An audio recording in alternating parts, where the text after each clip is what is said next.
Amém. Pode ser com os irmãos? Os irmãos podem aceitar-se, irmãos.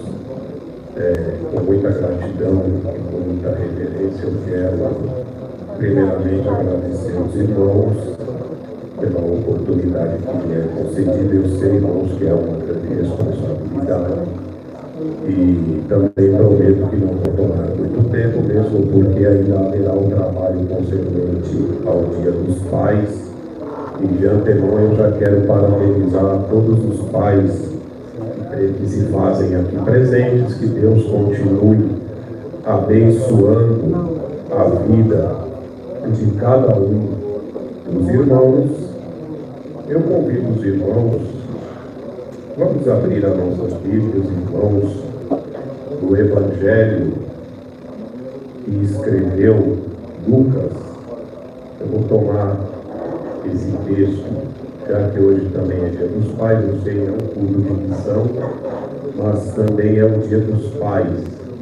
E esse é um texto bem propício para atender às demandas das duas ocasiões. Capítulo 15 do livro de São Lucas, a partir do versículo 11. É um texto bem conhecido dos irmãos e é um texto bem apropriado para o mundo desta noite. Os irmãos encontraram bem? Eu vou proceder à leitura, irmãos, para ganhar tempo. E ele disse: certo homem tinha 2 filhos, e o mais jovem deles disse ao seu pai: Pai, dá-me parte dos bens a que tenho direito. E ele dividiu-lhe os seus haveres. E poucos dias depois, o filho mais jovem, ajuntando tudo, partiu para uma terra distante, e ali desperdiçou seus bens com uma vida desordeira. E havendo ele gastado tudo, houve naquela terra grande fome, e ele começou a passar necessidade. E ele foi e juntou-se a um dos cidadãos daquela terra, e ele o enviou aos seus campos para alimentar os porcos. E ele desejava encher o seu estômago com as cascas que os porcos comiam, e nenhum homem lhe dava nada. E ele, caindo em si, disse: quantos servidores do meu pai têm pão suficiente e de sobra, e eu aqui pereço de fome? Levantar-me-ei e irei para o meu pai, e lhe direi: Pai, pequei contra o céu e perante ti, e não sou mais digno de ser chamado teu filho. Faze-me como um dos teus servidores. E ele, levantando-se, foi para seu pai, mas estando ainda longe do caminho, seu pai o viu e teve compaixão, e correndo, lançou-se ao seu pescoço e o beijou. Amém, irmãos? Irmãos, o texto que nós tomamos nessa noite, eu sei que o irmão Mavi, ele já leu. Esse texto é um texto bem conhecido da igreja, mas se nós nos aprofundarmos nele, porque, irmãos, para entendermos o contexto desse texto, eu sei, nós usamos muito esse texto para pregar para aqueles crentes que se desviaram ou que por algum motivo caíram ou se encontram afastados da igreja, e é justamente sobre isso que o texto fala. Mas se nós formos pegar o texto, a parábola do filho pródigo, ela tem 3 personagens: o filho pródigo, o pai, o filho pródigo e o irmão mais velho. Então vejam os irmãos, o filho pródigo, ele é o personagem central desse texto, numa linguagem teatral. O pai, ele tipifica Deus na tipologia bíblica. E o irmão mais velho?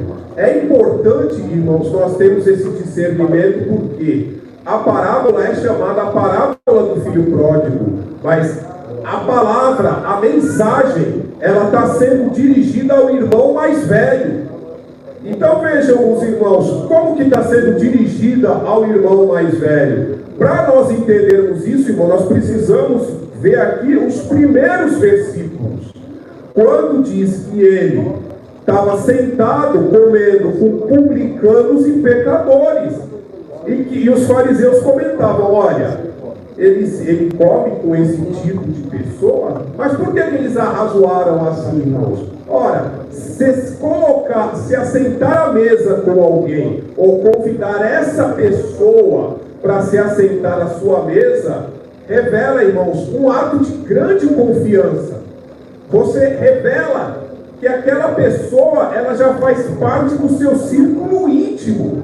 Não é qualquer pessoa que você chama para comer uma refeição com você, porque quando alguém se assenta para comer, quando você se assenta para comer uma refeição com alguém, é sinal que aquela pessoa está te dando uma receptividade tão grande que você agora é íntimo dela, ou ela já te considera como tal. Então, eles se escandalizavam vendo Jesus comendo com aquela classe de pessoas, aos olhos deles, desprezíveis.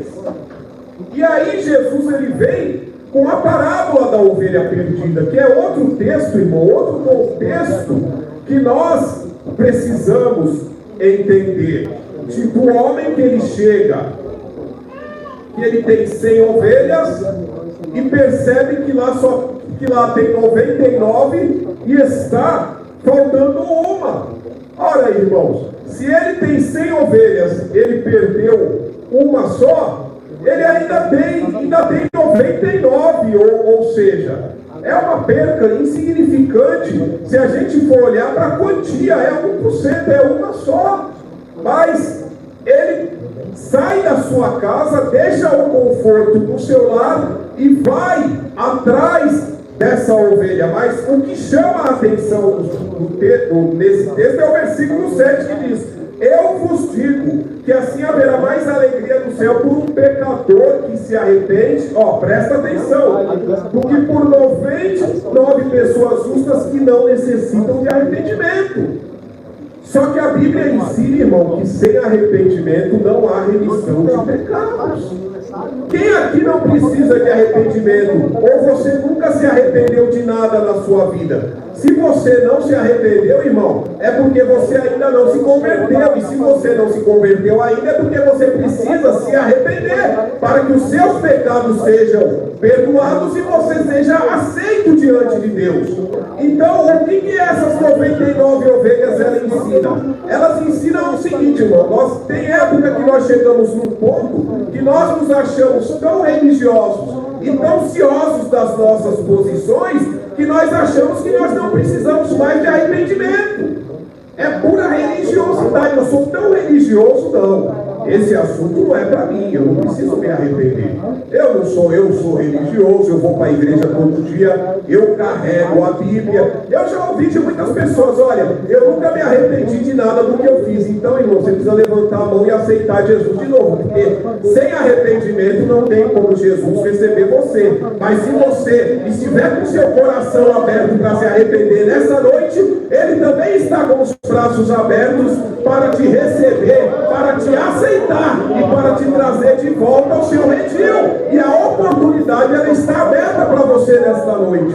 Então, irmãos, religiosidade, porque os fariseus, eles achavam que a suficiência da sua religião, o fato de conhecer a lei, o fato de carregar a Bíblia para a igreja todo dia, o fato de vir todo dia para a escola dominical, de vir até na oração, irmão, isso sem arrependimento, isso sem contrição no coração, isso sem você fazer aquilo que Davi fez lá no Salmo 51, quando ele chega a dizer que um coração contrito, Deus, ele não despreza. Davi, ele quer dizer, ele estava quebrantando o seu coração. Por quê? Por causa do terrível pecado que ele tinha cometido. E ele denota no Salmo 51 todo o seu arrependimento, todo o seu amargor. E ele chega a dizer: olha, Senhor, não me lances fora da tua presença e nem retires de mim o teu Espírito Santo. Então, o religioso, muitas vezes, irmão, ele acha que ele não necessita mais da presença de Deus. Ele já nem ora mais. Ele acha que tudo que ele faz é suficiente. Irmão, ter uma credencial de pastor, ser um doutrinador, ser um professor da na escola dominical, ou seja lá no que for, no que diz respeito à religião, sem arrependimento, sem coração contrito, sem humilhação na presença de Deus, isso não significa nada, isso não representa nada. Mas se você veio aqui com o teu coração quebrantado, irmão, Jesus ele está aqui nesta noite para te receber, para te dar vitória, para te exaltar nesta noite. Glória seja dada ao nome do Senhor. E a alegria do céu, irmão, a alegria do céu, não pelas 99 ovelhas que se julgam tão santas, que se julgam tão vestais que não necessitam de arrependimento, mas por aquele pecador que se arrepende, por aquele pecador que cai no pó e na cinza e diz: Senhor, eu pequei contra ti e já não sou digno do céu, mas eu abro meu coração para ti e me arrependo no pó e na cinza de todos os meus pecados. Eu preciso, irmão, de arrependimento, e preciso me arrepender todo dia. Não é porque eu levantei a mão uma vez que eu não preciso me arrepender mais, não é porque eu sou professor de escola dominical que eu não preciso me arrepender mais, não é porque eu prego ou faço lá o que for que eu não preciso me arrepender mais. Arrepender, irmão, você precisa todo dia, porque eu sou o pecador, você é o pecador, mas diante do acusador está aqui nesta noite aquele que nos justifica, aquele que nos santifica, aquele que está intercedendo por nós diante do Pai. Ele está aqui nesta noite. Talvez Satanás esteja acusando na sua consciência, esteja trazendo a ti algo que aconteceu lá atrás, mas Jesus ele te diz nessa noite: filho, perdoados estão os teus pecados. Aleluia, glorificado seja o nome do Senhor para sempre. E aí nós vemos aqui, irmãos, na parábola do filho pródigo. Pródigo quer dizer o desperdiçador, aquele que não tem noção, não tem controle, não sabe o que faz com os seus bens. Então veja, irmãos, perante os judeus, os irmãos vão ver lá no capítulo 20 do Êxodo, que o primeiro mandamento com promessa é honrar o pai e a mãe. E honrar o pai e a mãe, irmãos, era tão importante que isso implicava até mesmo na perpetuidade da própria vida. Honrar pai e mãe entre os judeus era um mandamento por excelência. O filho que desonrava o seu pai ou desonrava a sua mãe, ele se tornava um objeto de desonra dentro da sociedade judaica. Se os irmãos forem ler um livro de história judaica, os irmãos vão ver que o filho que cometia um ato de desonra contra o pai, ele era expulso da sociedade.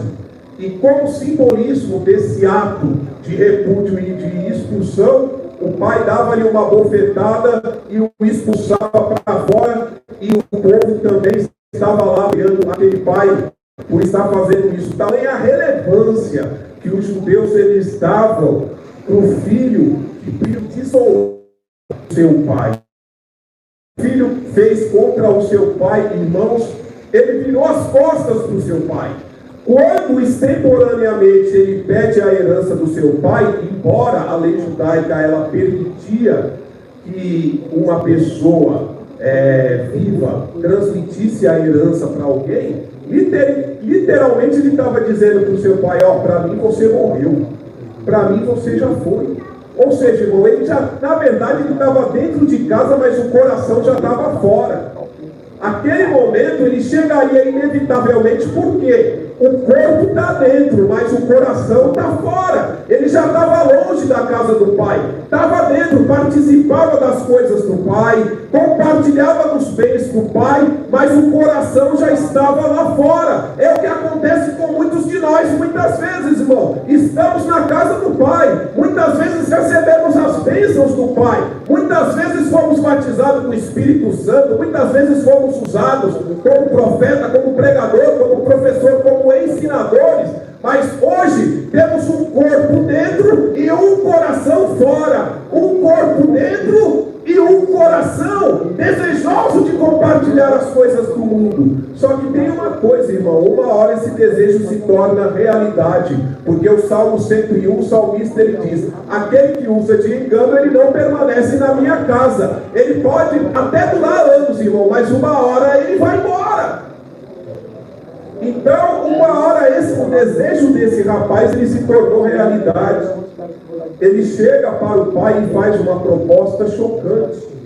Imagine, irmão, como ficou o coração daquele pai. Eu não sei, a Bíblia aqui não relata exatamente qual foi o diálogo dele com esse rapaz, com esse filho.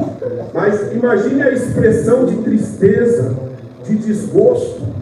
Imagine o que aquele pai pensou naquela hora. Mas o que eu fiz? Qual foi o mal que eu fiz? Qual foi? O que eu te causei para você me fazer essa afronta? Porque, irmão, você abandonar a casa do pai e pedir a parte da herança, para a lei judaica e para a sociedade, isso era uma afronta. Ele estava virando as costas para o seu pai. Aquilo era uma traição ignominiosa para os judeus. Então veja, ele tomou os seus bens. A única coisa que ele estava interessado era só na herança do pai, irmão. Essa era outra mensagem que ele estava transmitindo. É que nem Jesus fala lá no capítulo 6. Enquanto Jesus multiplicava pão e peixe, a multidão estava seguindo ele. Mas quando ele começou a falar daquilo que ele ia padecer, quando ele começou a falar das coisas que iam acontecer com ele, do que implicava ser um seguidor de Cristo, irmão? Aquele que quiser seguir após mim, negue-se a si mesmo, tome a sua cruz e siga-me. Não, ó, eu estou fora. E aí, ó, for saindo um por um. Tem muita gente que é assim, irmão. Só está na casa do pai enquanto o pai está dando pão, enquanto o pai está multiplicando pão e peixe, enquanto a despensa está cheia, enquanto o papai está dando comida boa, está dando coisa boa. Só que é assim, é só o papai deixar de atender os interesses que ele já vira as costas para o papai, já fala: ó, agora eu vou lá para o mundo, a coisa até aqui estava boa, mas agora já não está mais, então eu vou lá para fora. Foi exatamente, irmão, isso que esse filho pródigo fez e que muitos fazem nos dias de hoje. Viram as costas para Deus, esquecem do que Deus, das bênçãos que Deus deu, esquecem da maneira como Deus os resgatou lá de fora. E qual é o resultado? Viram as costas, vão embora, desprezam, fazem pouco caso, não estão nem aí com a palavra de Deus, não estão nem aí com a autoridade de Deus, nem com a obediência. Querem receber os bens de Deus, mas não querem as implicações de ser um seguidor de Deus. Mas nesta noite, meu irmão, se você tiver com o seu coração, com essa cogitação ou com esses pensamentos, Deus ele está aqui nesta noite: filho meu, arrepende-te, porque eu estou com os braços abertos para te perdoar e para te receber.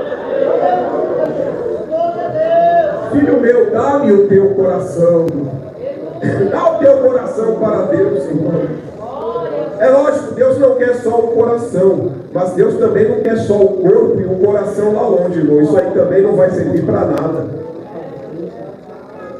Então ele partiu para uma terra distante, cheio do dinheiro. O pai, esse pai, ele era rico, ele não devia ser pobre, era uma família abastada, e ele deve ter recebido uma herança bastante razoável, mesmo ele sendo o segundo filho, porque o filho mais velho ele recebia o dobro da herança. Então ele se ajuntou com os cidadãos daquela terra, e ele foi se aproveitar do que o mundo oferece. E é aqui, irmãos, que Satanás ele ilude muita gente. Se o irmão for ler o Salmo 73, ele fez isso com Asaf. Asaf, lá no Salmo 73, ele começa a olhar em volta. Asaf, os irmãos sabem quem foi Asaf. Asaf foi o regente do coral do templo. Asaf foi aquele homem que participou, que regeu o coral do templo na inauguração lá do templo de Salomão. Naquela ocasião em que Deus se manifestou com um poder tão grande que diz que os sacerdotes não conseguiram nem ficar de pé. Tamanha saturação do poder de Deus que houve naquele ambiente. Esse mesmo Asaf, Satanás chega para ele e fala: olha, Asaf, ó, os seus amigos que estão lá fora estão melhor do que você. Olha lá, ó, seu amigo tem casa boa, seu amigo tem carro bom, lá fora tem diversão, lá fora tem lazer, lá fora você tem liberdade, lá fora você pode fazer o que você quiser. E Asaf começou a olhar e falou: olha, sabe que isso é verdade mesmo? Rapaz, olha o fulano de tal, eu vivo aqui passando tribulação, passando prova, passando perrengue, e olha o fulano lá, fulano é corrupto, mas é bem sucedido, come do bom e do melhor, olha a casa dele, olha a família dele. E diz, irmãos, que Asaf, vejam só, o homem de Deus, diz que ele quase se desviou. Quase se desviou. Quem sabe, irmão, você esteja passando por um momento desse, Satanás esteja falando no seu ouvido: ó, eu tenho um caminho melhor para você. Olha lá, ó, eu tenho muita coisa para te oferecer lá fora. Deixa esse negócio. Você só vive passando prova, você só vive passando perrengue. Deus só vive te prometendo e nada acontece na sua vida. Olha o que eu tenho para oferecer aqui. Mas, irmão, lá no versículo 28, quando Asaf entrou no santuário, Deus falou para ele, Asaf falou: olha, aí eu vi, quando eu entrei no santuário, foi que eu entendi. E aí Asaf, irmãos, ele viu o fim. Irmão, você pode estar passando a tribulação que for, mas Deus, ele tem um futuro melhor para você. Deus, ele tem um futuro glorioso para a sua vida.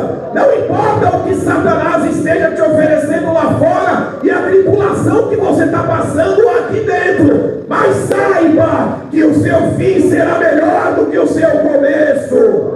A sua vitória será maior do que a queda que você teve, e a sua exaltação será superior e triplicada à sua humilhação, porque Deus, ele tem o melhor. Você pode estar sofrendo agora, mas Deus vai te exaltar. No amanhã Deus vai te levantar.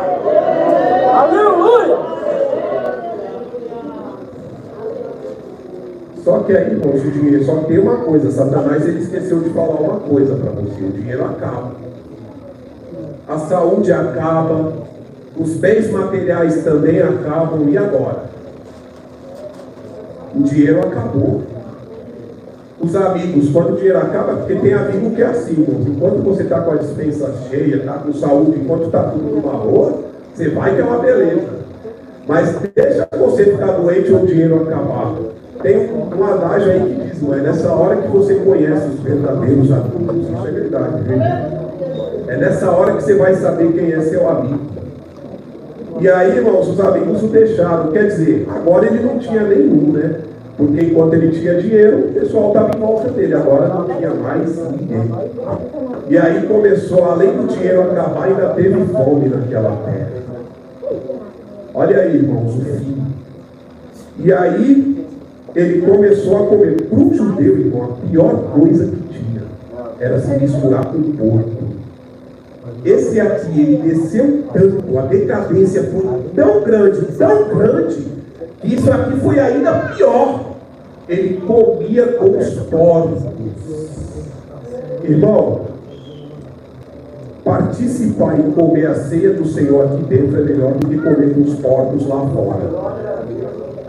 Participar da mesa do Senhor, irmão, é melhor do que comer no coxo de porco lá fora. Não saia da presença do Senhor, irmão. Fica na presença de Deus, porque como o Salá diz lá no Salmo de 23, Ele tem uma mesa preparada para ti, diante dos teus inimigos.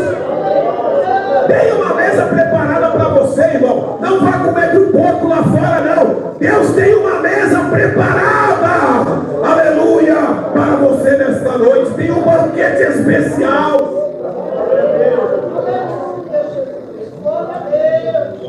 E quando o filho chegou lá longe, um dos empregados, o pai estava lá no portão todo dia, irmãos, aquele pai estava. Talvez um dos seus empregados falou: senhor, parece que tem vindo um camarada todo sujo aí, acho que deve ser um mendigo, vai pedir alguma coisa. Falou: não, eu conheço aquele camarada. Aquele camarada, aquele ali é o meu filho. Falou: o que não? Não é?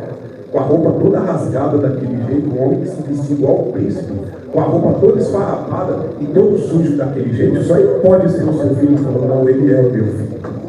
Ele é o meu filho. Deus te conhece, irmão. Mesmo você estando caído lá na sarjeta, e alguém pode falar, não pode ser fulano de tal, mas Deus falar, ele é o meu filho, ele é a minha filha, mas ele se levanta e eu estou com meus braços abertos para recebê-lo. Não importa que esteja caído, não importa que esteja com a roupa rasgada, não importa que seja uma prostituta que esteja lá no poço, ou um publicano que seja desprezado pelos homens, não importa quem você é ou o que você fez, Ele está com os braços abertos, Ele está com as mãos estendidas para te abençoar e com os braços abertos para te receber.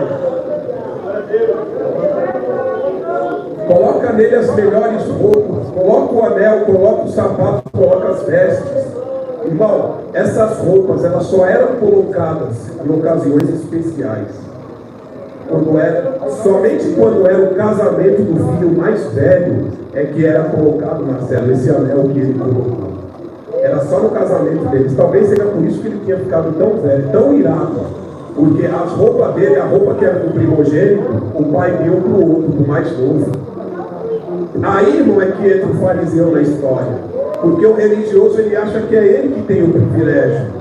Ele acha que ele é que tem o direito. Ele acha que porque ele carrega uma Bíblia todo dia, porque ele julga seguir a lei todo dia, ele acha que só ele tem direito de ser abençoado. Mas, irmão, muitas vezes aquele que está caindo lá fora, aquele que está caindo na sarjeta, ou aquele mendigo que está quase se acabando andando todo esfarrapado aí na rua, ele tem muito mais privilégios. O que Deus está dizendo é o seguinte: olha, essas pessoas, esses publicanos, essas prostitutas, esses pecadores com que vocês falam que eu estou comendo, eles têm mais privilégio do que vocês.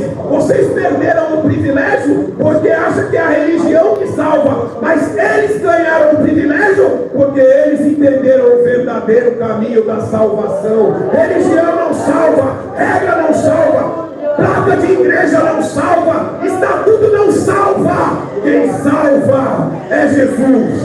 Quem salva é a cruz. Quem salva é o Jesus que ressuscitou, que venceu a morte no terceiro dia, que se humilhou e que derramou o seu sangue na cruz do Calvário por mim e por você, e nos vestiu com as melhores vestes e colocou um anel no seu dedo, autoridade. Aleluia!